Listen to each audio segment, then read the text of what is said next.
Shukran sana.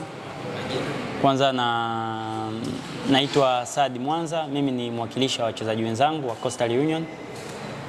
Ndiyo, kwanza napenda kumshukuru Mungu mpaka hapa tulipofikia.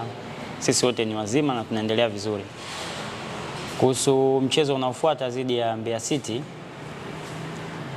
naamini kabisa walimu wetu waliona makosa ambayo tuliyafanya mechi iliyopita dhidi ya Fountain, na makosa yote tumeyafanyia kazi kwa uweledi wa juu, na tuko tayari kuwapa furaha mashabiki wote wa Coastal Union hiyo siku ya kesho.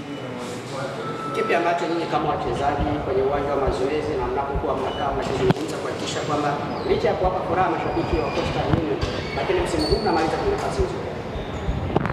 Ya zaidi kubwa zaidi ni hamasa. Huwa tunahamasishana kwa ajili ya kufanya vizuri. Unajua tunapofanya vizuri kiujumla ni tunaipambania timu na tunajipambania wenyewe pia. Kwa hiyo kubwa zaidi huwa tunahamasishana kwa ajili ya kufanya vizuri kila mechi ambayo tunakutana nayo. Tayari